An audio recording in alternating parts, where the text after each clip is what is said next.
Shrimad home remedies में आपका स्वागत है और हम आपको बताएंगे पतंजलि योग सूत्र क्या है, उसका रहस्य क्या है। उसके बताने से पहले हम आपको बताएंगे महर्षि पतंजलि के बारे में। पतंजलि ने एक बार कहा था कि तुम लोग मेरा मजाक बना रहे हो, मैं कुछ ऐसा लिखूंगा जिसमें सिंग और पैर नहीं हो। इसके लिए मैं सिर्फ बाकी के अक्षरों का ही उपयोग करूंगा। ज्यादातर अक्षरों में यह सब था।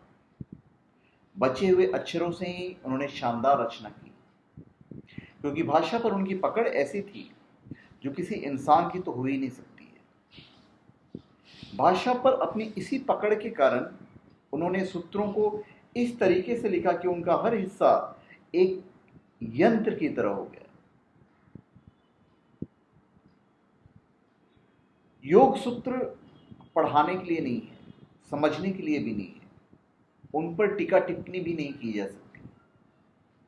अगर आप एक खास तरह के अनुभव तक पहुंच गए हैं तो हर सूत्र विस्फोटक है। योग सूत्र पुस्तक नहीं है, यंत्र है। आपको इन सूत्रों का अर्थ जानने की जरूरत नहीं है, क्योंकि ये अस्तित्व परक है। यह सिर्फ कुछ शब्दों और उनके अर्थों का मेल नहीं है। पतंजलि योग सूत्रों को योग के महानतम पुस्तकों में से एक माना जाता है। हम इसे पढ़कर योग के बारे में कुछ समझ सकते हैं, जानते हैं कैसे। यह पुस्तक पढ़ने या समझने के लिए नहीं है, बल्कि यंत्रों की एक जटिल व्यवस्था है। पतंजलि की योग सूत्र एक ऐसी किताब है जिसका हर वाक्य एक कुंजी की तरह है। यही वजह है कि पतंजलि ने भाषा का इस्तेमाल में बेहद सावधानी से काम लिया है। भाषा पर उनका जबरदस्त अधिकार था। पतंजलि और एक अन्य योगी व्याघ्रपाद के बीच चुहलबाजी होती रहती थी।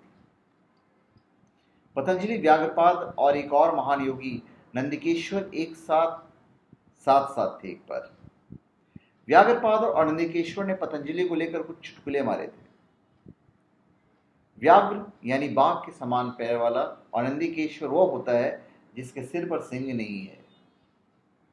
संस्कृत वर्णमाला में कुछ अक्षर ऐसे हैं जिनमें सिंह जैसा होता है, यानी उनकी लिखावट में अक्षर के ऊपर कुछ निकला होता है, और कुछ अक्षर ऐसे होते हैं जिनमें पैर जैसा बना होता है। उसी पर महर्षि पतंजलि ने कहा था कि मैं कुछ ऐसा लिखूंगा जिसमें सिंह और पैर नहीं हो। इसके लिए मैं सिर्फ बाकी के अक्षरों का ही उपयोग करूंगा, और वही उन्होंने किया। यह पुस्तक कुछ शब्दों और उनके अर्थों का मेल नहीं है। आप वैसे भी उनके अर्थों के साथ क्या कुछ नहीं कर सकते। ये एक अस्तित्व की तरह मौजूद है। इनमें एक तरह का यंत्र मौजूद है।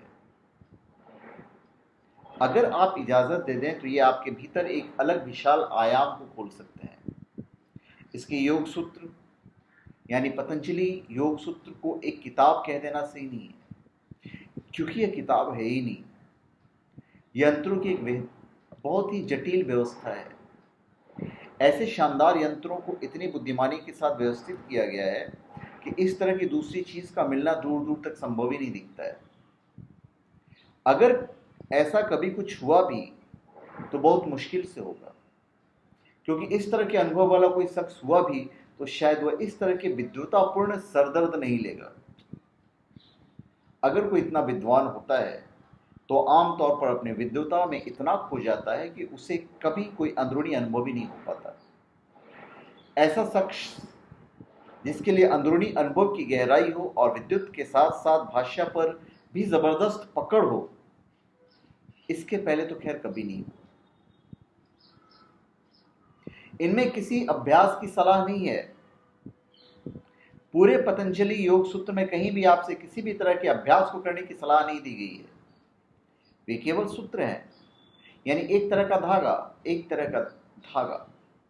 धागा किसी हार का सबसे महत्वपूर्ण हिस्सा होता है।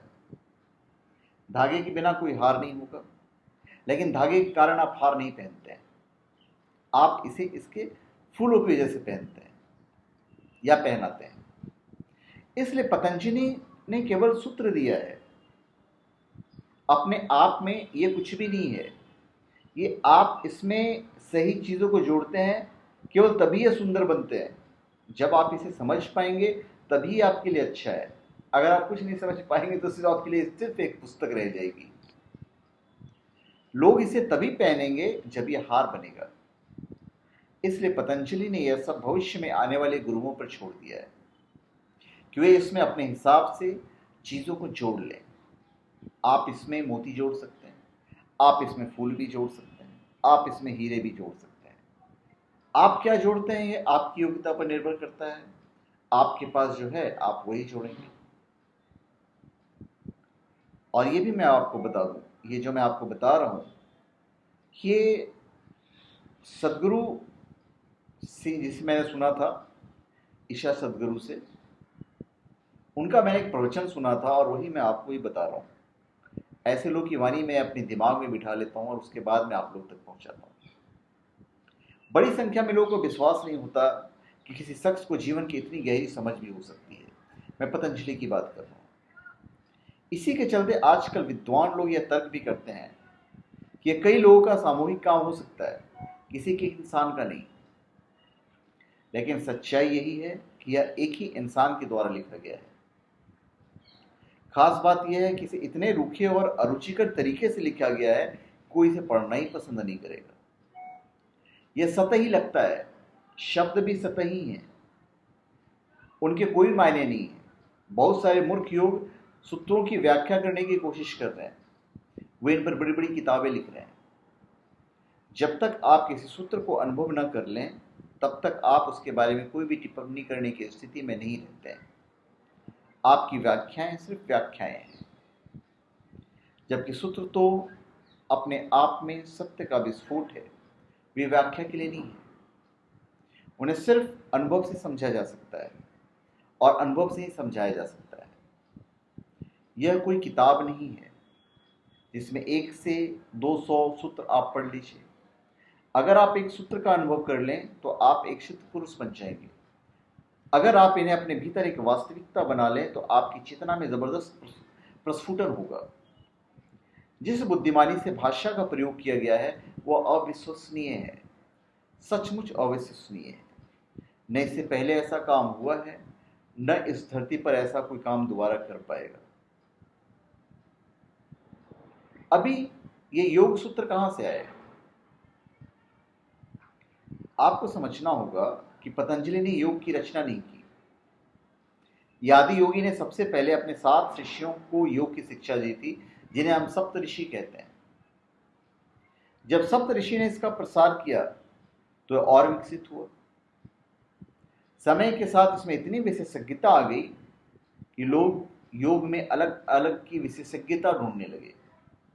इसे एक उदाहरण से समझा जा सकता है कि जैसे आज मेडिकल साइंस है, यह बेहद विशेषज्ञता प्रधान बनता चला जा रहा है। आज से 25-30 साल पहले अगर आपको स्वास्थ्य संबंधी कोई समस्या होती थी तो आपके पूरे शरीर के लिए एक डॉक्टर ही काफ़ी होता था।